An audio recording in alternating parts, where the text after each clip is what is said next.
사단의 중상모략을 믿음으로 극복하라. 사단의 중상모략을 믿음으로 극복하라. 아멘. 사단의 중상모략을 믿음으로 극복하라. 자, 우리는 히스기야 왕에 대해서 계속적으로 묵상하고 있는데요.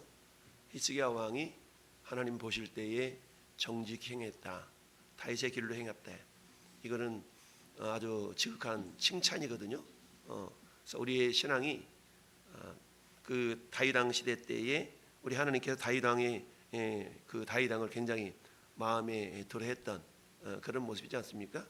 그래서 다윗 왕의 길로 행했다. 그러니까 물론 다윗 왕도 흠이 없었던 건 아니잖아요. 근데 흠이 없었던 건 아니지만 전체적인 그 삶을 평가할 때는 하나님이 내 마음에 합한 자다, 내 마음에 맞은 자다, 이렇게 표현하고 있어요. 이걸 보면 우리가 위로가 되죠. 왜요? 다윗은 간음한 자요, 살인한 자요, 엄청나지 않습니까? 그럼에도 불구하고 하나님께서는 그 다윗을 내 마음에 합한 자, 내 마음에 맞은 자다라고 그 평생을 이렇게 평가할 정도였던 것이죠. 이걸 보면 우리는 방향성을 생각해 볼 수가 있어요. 자주 말씀드리듯이 어떤 사람이 동일한 신앙의 지점에 있어요. 동일한 신앙의 지점에 있지만 어떤 사람은 하나님을 바라볼 수가 있고요, 어떤 사람은 그 지점에서 세상을 바라볼 수가 있거든요. 겉으로 볼 때는 똑같은 위치에 있지만 하나님 보실 때는 한 사람은 나를 바라보고 있구나, 또 한 사람은 세상을 바라보고 있구나 라고 전혀 그 결과는 달라질 수가 있다는 거죠. 저와 여러분도 마찬가지입니다. 우리가 이처럼 새벽에 나와서 새벽기도 참여하고 말씀 묵상하고 이런 삶을 살아간다 할지라도 내 마음이 세상을 향할 수도 있거든요. 그러니까 날마다 우리는 사도 바울의 고백처럼 우리 자신을 쳐서 복종시킬 수 있는 그런 믿음의 훈련의 과정을 통해서 우리가 더욱더 하나님께 나아가고, 하나님 바라보실 때 야, 우리 이 집사는, 우리 유건사는 내 마음에 합한 자다, 우리 강성묵 성도는 내 마음에 합한 자다, 이렇게 하나님께서 칭찬하는 그런 모습들이 있기를 바랍니다. 여러분, 오늘 말씀의 제목처럼 사단의 중상모략을 믿음으로 극복하라. 여러분, 오늘 사단으로 대표될 수 있는 이 아수르 왕의 신하 랍사게가 와서 온갖 가지 지금 기죽이는 말을 하잖아요. 기죽이는 말. 그런 기죽이는 말을 들으면서 그 말을 듣는 백성들은 얼마나 낙심이 컸겠어요. 그러니까 오늘 마지막 절로 보니까 hil기의 아들로서 왕궁 내 셈장했던 엘리야김, 서기관 셈나, 아사바의 아들 사관 요아 막 옷을 찢으면서 히스기야 왕한테 나왔잖아요. 힘이 연약하니까 가서 맞대어 싸울 수는 없고, 야, 그렇다고 저 소리를 듣자니 원통한 거야. 그러니 어떻게 해요? 옷을 찢으면서도 상대하지 않냐고, 그것을 이제 이 문제를 어떻게 가지고 가느냐? 하나님 앞에 가지고 갑니다. 자, 오늘 본문과 병행 구절인 역대하의 말씀을 우리가 쭉 보면 역대하 32장과 오늘 본문이 병행 구절이거든요. 그래서 우리 맨 앞에 13절 이렇게 보시면 18장 13절. 그럼 위에 아수르 사람들이 예루살렘을 위협하다. 저 계곡 그 밑에 역대하 32장 1절로 19절, 이사야 36장 1절로 12절로 되어 있죠. 그러니까 여러분들이 여기에 대한 본문을 좀 더 자세히 보시려고 그러면 여기 있는 역대하 32장과 이사야 36장을 보면 여기에 대한 구체적인 이야기가 더 나와 있어요. 그래서 우리가 히스기야 왕에 대해서 우리가 이야기할 때 남쪽 유다 왕들 가운데 가장 다윗과 닮은 왕, 이 왕을 우리가 히스기야 왕으로 표거든요. 근데 그랬던 히스기야 왕도 어땠어요? 인간적인 방법을, 세상적인 방법을 통해서 문제를 해결하려고 했던 그랬던 불신앙적인, 아니 믿음에 적었던 모습의 이런 행동을 했던 왕이 히스기야 왕이거든요. 그럼에도 불구하고 히스기야 왕의 전반적인 그 삶의 평가는 정직히 행했다, 다윗의 길로 행했다라고 평가를 하고 있는 거예요. 마찬가지로 전에 여러분들도 우리 삶 속에서 정말 내가 신앙 믿음대로 잘 못 살 수도 있고 이런 모습이 있거든요. 실족할 수도 있고 때로는 이렇게 조금 범죄할 수도 있고 그러거든요. 그럼에도 불구하고 우리 마음 중심이 하나님을 향하고 있다면 하나님은 그런 연약함보다는 나를 통해 나타나고 있는 선한 모습들을 하나님께서 보시고 인정하시고 연약한 것들을 이렇게 가려주시는 것을 봅니다. 이게 주님의 보혈의 능력이거든요. 우리의 힘으로 어떻게 죄 문제 해결할 수 있겠습니까?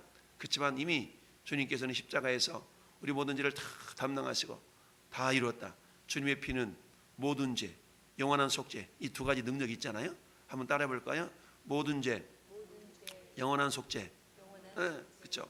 그러니까 예수님의 보혈의 능력은 모든 죄를 사할 수 있는 능력이에요. 이 모든 죄 속에는 우리가 지을 수 있는 그 모든 거 빠지지 않고 모든 것이 해당되죠. 큰 죄든 작은 죄든 그 모든 죄를 우리 예수님의 보혈은 다 해결할 수 있는 능력이 있는 거죠. 그러니까 예수님의 십자가의 능력이라는 건 엄청난 겁니다. 첫 번째는 모든 죄잖아요. 두 번째 주님의 보혈의 능력은요 유효가 아니 무한대예요. 무한대. 그러니까 영원한 속죄죠. 영원한 속죄. 그러니 그 주님의 보혈을 부여잡고 우리가 다시 일어설 수 있는 겁니다. 그래서 잠언에 보니까 의인은 7번 넘어질지라도 다시 일어설 수 있다. 왜 다시 일어설 수 있을까요? 보혈의 능력이 그만큼 크기 때문에 그렇다라는 얘기입니다. 이런 상황 가운데서 지금 어때요? 한번 실수를 범했던 히스기야가 이제 재차 이 아수르가 시범에 왔을 때는 어때요? 온갖 가지 창피스러운 일을 다 당하면서도 뭐라고 표현하고 있냐면 36절 볼까요? 36절 시작. 그러나 백성이 잠잠하고 한마디도 그에게 대답하지 아니하니 이는 왕이 명령하여 대답하지 말라 하였음이니라. 아멘. 왕이 대답하지 말라고 그랬어요. 자, 그렇습니다. 이 랍사게가 정말 자기 나라 말로 아람 나라 말로도 말할 수 있지만 굳이 유다 백성들 들으라고 와서 유다 말로 지금 막 위협하고 협박하고 공갈치고 중상모략하고 있는 겁니다. 그 내용을 보면 어때요? 랍사게가 드디어 일어서서 유다 말로는 말하지 말고 당신 아람 나라 말로 해주시오라고 했음에도 불구하고 막 유다 말로 얘기하는 겁니다. 그러면서 야 히스기야가 너희에게 여호와를 의뢰하라 그랬냐? 근데 그 말 믿지 마. 한마디로 말하면 이간질을 하고 있는 거잖아요. 이간질. 교회 공동체 속에서 이럴 수 있거든요. 어느 사람은 야 니네 목사 말 듣지 마. 목사 거짓말 치고 있어. 막 이러면서 지금 중상모략 하는 거 똑같은 거거든요. 그러면서 너희 여호와를 의뢰하라 함을 듣지 마라. 그가 이르기를 여호와께서 반드시 우리를 건지시리라. 이 성읍이 아수르 왕의 손에서 함락되지 아니하리라. 그런데 이건 다 뻥이야 뻥.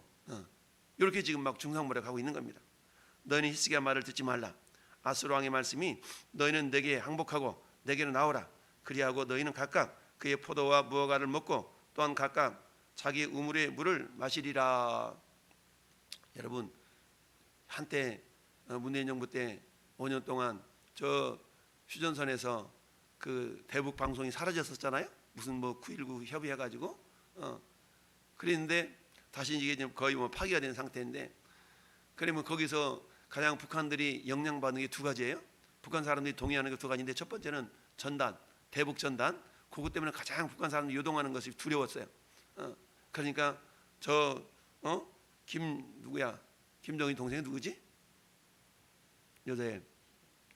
김여정이 저 대북 전단 살펴 방지하는 법 만들어라 그러니까 잽싸게 또 한쪽 당이 만들어 가지고 거기서 못 하지 못하게 하고 막 이랬었잖아요. 근데 그게 불법이라고 위법이라고 헌법재판소가 판결을 내놨죠. 이게 가장 북한이 두려워하는 것이 대북 전단 살포거든요. 두 번째가 뭐냐면 두 번째가 우리 한국에서 이렇게 보내는 그 대북 방송이 대북 방송. 이 방송을 가장 두려워했어요. 왜냐하면 그 방송을 들으면 군인들이 요동을 하거든. 그러니까 이 두 가지를 안 시키려고 그 대북 9.19 협의에서 그것도 못하게 하고 완전히 이게 잘못되진 그런 협의를 했었는데 이게 그런 거거든요. 지금 랍사게가 와가지고 이 유다 백성들을 향해서 야 니네 왕 말 듣지 마. 그 거짓말에 껌뻥치는 거야. 너희가 항복하고 우리 왕한테 나오잖아. 그러면 정말 너희가 막 포도주, 포도, 무화과 또 그 우물의 물을 마시고 어쩐 줄 아냐? 32절 말씀 보니까 그 맛있는 거 있는 곡식, 포도주가 있는 지방, 떡과 포도 있는 지방, 감남과 꿀이 있는 지방 거기서 살게 해줄 거야. 걱정 마. 막 이렇게 지금 막 회유 협박과 공갈과 중상모략과 이간질을 막 해야 되는 겁니다. 그러면서 또 얘기하는 거야. 32절 하반절에 히스기야가 너희를 설득하여 이르기를 여호와께서 우리를 건지시리라 하여도 히스기야에게 듣지 말아라. 야, 이랬는데 히스기야 왕이 결국 반응하지 말라라고 얘기하거든요. 그러면서 뭐라고 그러냐면, 자, 역대 한 군데만 찾아볼게요. 역대하 32장으로 가보세요. 역대하 32장. 32장.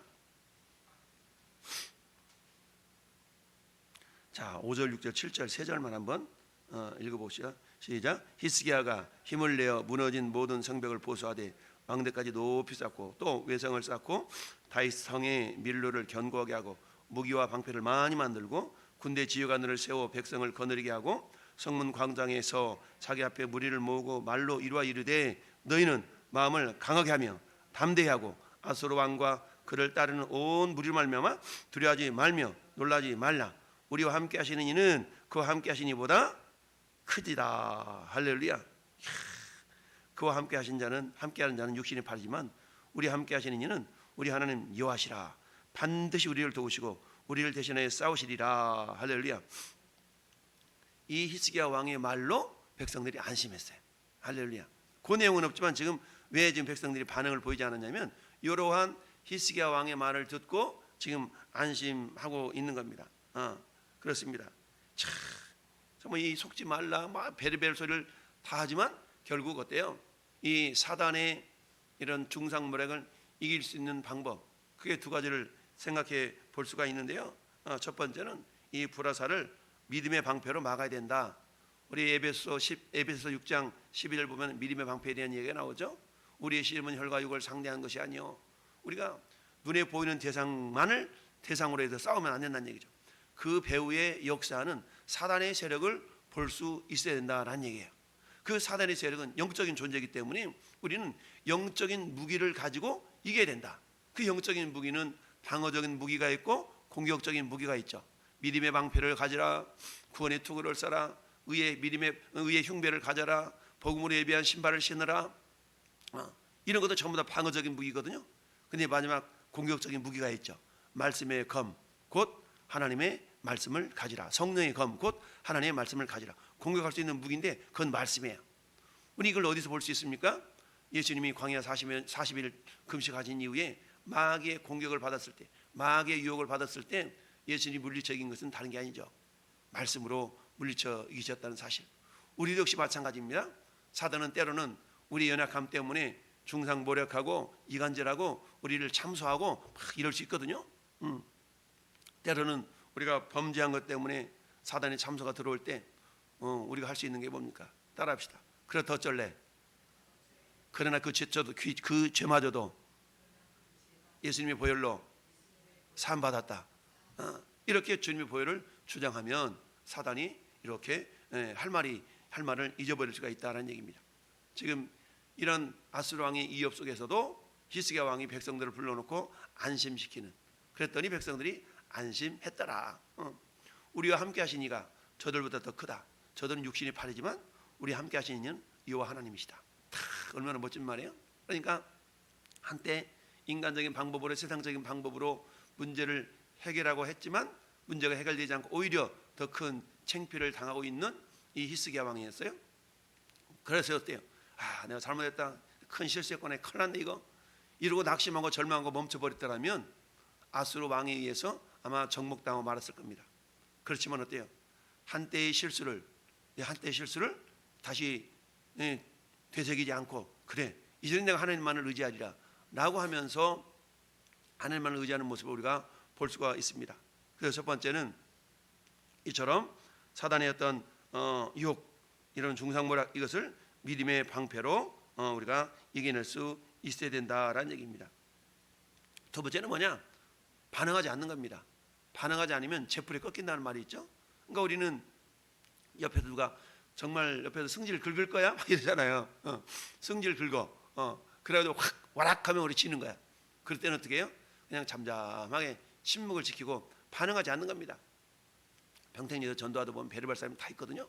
어떤 사람은 술꾼이 와가지고 막 그러는데 대꾸를 하러 가만히 무반응을 보이면 지가 지쳐서 그냥 지나가. 근데 거기다 반응해가지고 막 그러면 신나가지고 막 아주 대들고 난리가 아닌데, 이처럼 반응을 보이지 않으면 된다는 얘기입니다. 여러분, 사단은 오늘 또 우리 삶의 현장에서 순간순간마다 우리에게 이간질과 중상모략과 이런 것으로 다가올 수가 있어요. 가까이 있는 가정에서, 좀 넓게는 교회 공동체 속에서, 좀 더 넓게는 내가 머물고 있는 직장이나 요 사업장에서 이런 일들이 발생할 수가 있거든요. 그럴 때마다 우리가 속지 말아야 될 것은, 사단은 눈에 보이지 않지만 눈에 보이지 않는 사단은 눈에 보이는 사람과 환경을 통해서 우리의 믿음을 이렇게 넘어뜨리려고 하거든요.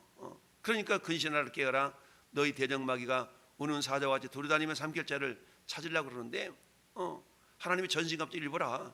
그래서 이 아침에 나와서 우리가 말씀으로, 기도로, 성령의 능력으로 무장하기 위해서 이렇게 깨어있는 줄 믿습니다. 이렇게 깨어서 우리가 기도하고 말씀을 무장한다면 사단의 세력이 우리를 중상모략하고 이간질한다 할지라도 우리가 속아 넘어가지 않는 거죠. 그래서 오늘 하루도 하나님, 정말 나를 이렇게 그런 어떤 사단의 세력에 의해서 내 마음이 약간 내가 심란하고 내 마음이 약간 이렇게 요동하고 그럴 수가 있지만 다시 일어섭니다. 주의 말씀을 부여잡고 사단에게 속지 않습니다. 믿음의 방패를 가지고 성령의 검을 가지고 물리쳐 이기겠나이다 라고 하고, 또한 특별하게 우리가 반응을 보일 필요 없습니다. 그러려니 하고 우리가 무반응을 보이는 것도 때로는 사단의 괴락을 이렇게 물리쳐 이길 수 있는 하나의 방패임을 기억하고, 오늘 하루도 주님과 동행하여 승리하는 우리 모든 성도가 될 수 있기를 예수님의 이름으로 축원합니다. 아멘.